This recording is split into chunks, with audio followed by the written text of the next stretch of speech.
اللہ اللہ اللہ۔ ان آیات میں اللہ تعالیٰ نے ایک اہم بات انسانوں کو، مسلمانوں کو سمجھانے کے لیے ارشاد فرمائی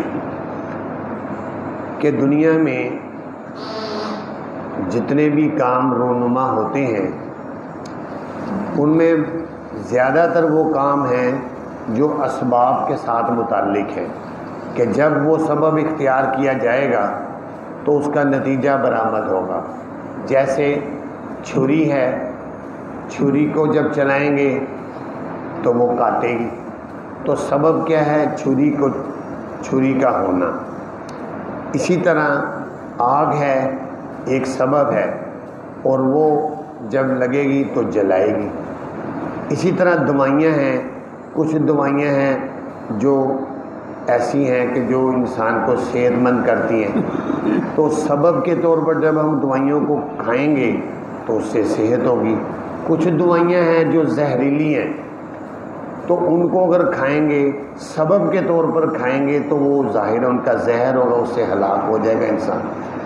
تو یہ اسباب کی چیزیں ہیں، اگرچہ ان کے اندر بھی اصل میں اللہ ہی کا حکم چلتا ہے، ان کے اندر بھی، لیکن دنیا میں اسباب میں ان کو اگر اختیار کریں تو اس کے مطابق نتیجہ نکلتا ہے۔ حکم اللہ کا اس لیے بتا رہا ہوں کہ جیسے حضرت ابراہیم علیہ السلام آگ میں بھی گرے لیکن اس کے باوجود نہیں جلے، اللہ کا حکم نہیں تھا۔ حضرت اسماعیل علیہ السلام پر چھری چلائی گئی، چھری چلی، اس کے باوجود نہیں کٹے تو ذبح نہیں ہوئے۔ تو ہوتا اسی طرح ہے، اس لیے دوائی جب ہم کھاتے ہیں یہ نہیں یقین کرنا ہوتا کہ ہمیں دوائی نے شفا دی ہے، یہ ذہن میں رکھنا ہوتا ہے کہ یہ سبب کے طور پر ہم دوائی کھا رہے ہیں، شفا اللہ دے گا۔ تو یہ ہیں اسباب کی چیزیں۔ کچھ چیزیں ایسی ہیں جو اسباب سے ہٹ کر ہیں، جیسے ان کو کہتے ہیں معجزہ اور کرامت۔ انبیاء کرام کے ہاتھ پر جو چیزیں ظاہر ہوتی ہیں ان کو معجزہ کہتے ہیں۔ بظاہر کوئی سبب نہیں ہوتا، بس وہ اللہ کا حکم ہوتا ہے اور وہ معجزہ ظاہر ہو جاتا ہے۔ نبی پاک صلی اللہ علیہ وسلم سے معجزہ ظاہر ہوا، چاند 2 ٹکڑے ہوا۔ موسیٰ علیہ السلام سے معجزہ ظاہر ہوا، وہ لاٹھی پھینکتے تھے، وہ اژدہا اللہ کے حکم سے بن جاتا تھا۔ تو یہ معجزہ۔ کرامت یہ ہوتی ہے کہ اولیاء کرام، اللہ کے ولیوں کے ہاتھوں سے کوئی ایسا کام ظاہر ہو جو عادت کے خلاف ہے، تو اس کو کرامت کہتے ہیں۔ تو کرامات اولیاء یہ برحق ہے، قرآن سے بھی ثابت ہیں اولیاء کرام کی کرامتیں اور احادیث سے بھی ثابت ہیں۔ تو بتانا یہ ہے کہ اولیاء کرام کی کرامتیں بھی بظاہر اسباب سے تعلق نہیں رکھتی، جہاں اللہ تعالیٰ چاہتے ہیں اپنے ولی کی کوئی کرامت ظاہر کروا دیتے ہیں۔ اچھا، اب اس بات کو، پس منظر کو بیان کرنے کا مقصد یہ تھا کہ ایک شہر تھا بابل شہر۔ بابل شہر کے اندر یہودیوں کے مولوی تھے، ان کے پیر تھے، انہوں نے جادو سیکھا، اور جادو سیکھ کر وہ جادو کے بل بوتے پر ایسی ایسی چیزیں کرتے، کام ظاہر کرتے، لوگ بڑے حیران ہوتے۔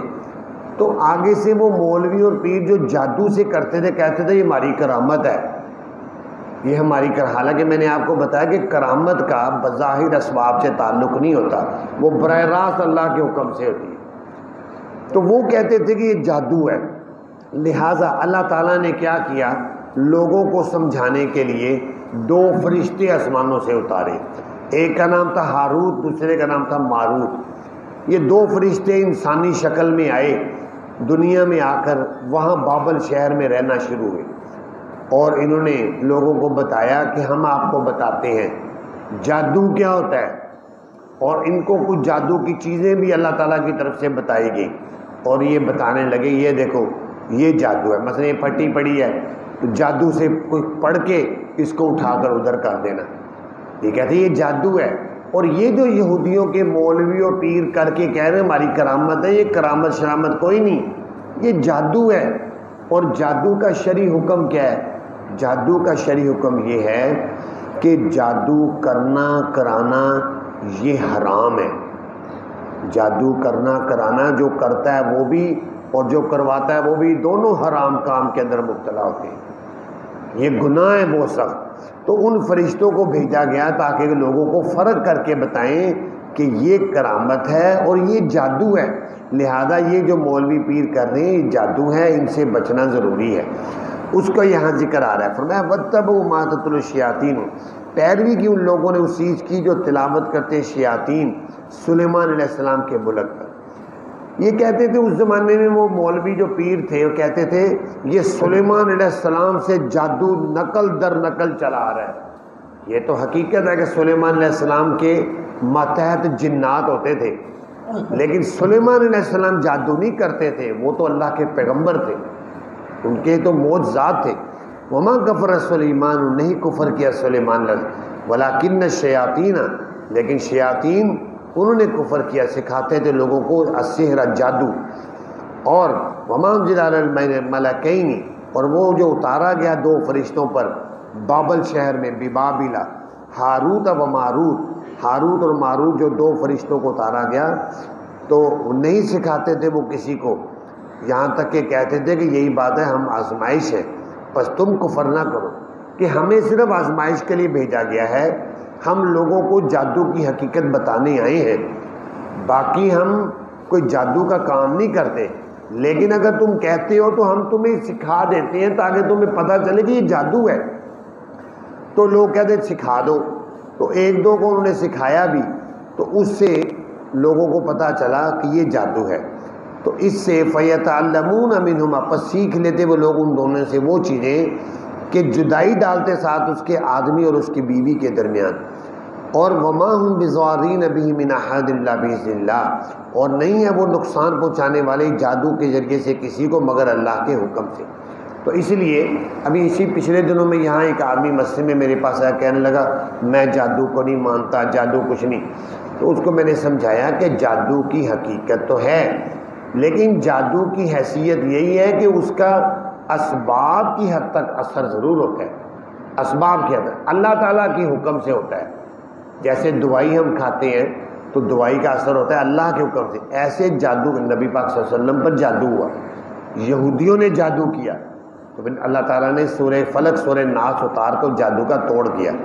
تو اللہ تعالیٰ فرمانے نہیں ہے وہ نقصان پہنچا سکتے جادو کے ذریعے سے کسی کو مگر اللہ کی اجازت سے، اللہ کا حکم ہوگا تو پھر، اور سکھاتے وہ اس چیز کو جو نقصان پہنچاتی ان کو، نہیں نفع دیتی ان کو۔ وَلَقَدْ عَلِمُوا، البتہ تھے کہ جان لیا انہوں نے کہ البتہ وہ شخص جو حاصل کرے گا اس جادو کو نہیں ہوگا اس کے لیے آخرت میں کوئی حصہ۔ اکثر دیکھا گیا ہے کہ جو جادو سیکھتے ہیں ان کا انجام اچھا نہیں ہوتا ہے، انجام کے لحاظ سے ان کی موت بہت عبرتناک ہوتی ہے، کیونکہ جادو کرنے والے جادو کیسے کرتے ہیں؟ شاید آپ کے علم میں ہو کہ ناپاکی کی حالت میں، گندگی کی حالت میں، گندی جگہ پر بیٹھ کر قرآنی آیات کو الٹ پلٹ کر کے لکھتے ہیں، تو اس طرح جادو کرتے ہیں۔ قبرستانوں میں بیٹھ کر چلے کرتے ہیں اور جادو سیکھتے ہیں، اور پھر لوگوں کو جو ہے اپنی دھاک بٹھاتے ہیں۔ تو فرمایا اللہ البتہ تحقیق جان لی ان لوگوں نے کہ جو شخص بھی حاصل کرے گا اس جادو کو نہیں ہے اس کے لیے آخرت میں کوئی حصہ، اور البتہ بری ہے وہ چیز جو خریدا انہوں نے ساتھ اس کے اپنی جانوں کو، اگر ہیں وہ جان لیتے۔ وَلَوْ أَنَّهُمْ آمَنُوا، اور اگر بے شک وہ لوگ ایمان لے آتے، وَاتَّقَوْا، اور اللہ سے ڈرتے رہتے، لَمَثُوبَةٌ مِّنْ عِندِ اللَّهِ خَيْرٌ، البتہ بدلہ اللہ کے ہاں بہتر ہے، لَوْ كَانُوا يَعْلَمُونَ، کاش کہ وہ جانتے۔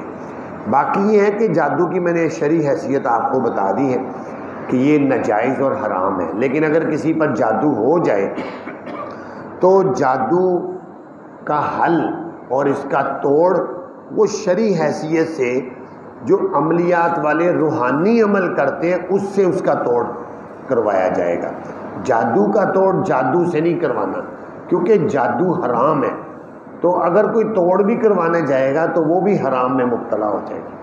اللہ تعالیٰ نے اپنے کچھ بندوں کو قرآن کا علم دیا ہے، وہ قرآنی آیات سے اس کا عمل کرتے ہیں اور توڑ کر دیتے ہیں، کیونکہ قرآن سب سے بڑی اور آخری کتاب ہے، اس سے بڑھ کر کوئی علم نہیں ہے، تو قرآن کے سامنے جادو بھی نہیں ٹھہرتا، اس لیے اس کی عملیات کرنے والے لوگ موجود ہوتے تو وہ اس سے جادو کا توڑ کرتے۔ بہرحال مسئلے کی بات یہی ہے کہ جادو کرنا کروانا حرام ہے، اس میں مبتلا ہونے والا اس کے برے انجام کا خطرہ ہے۔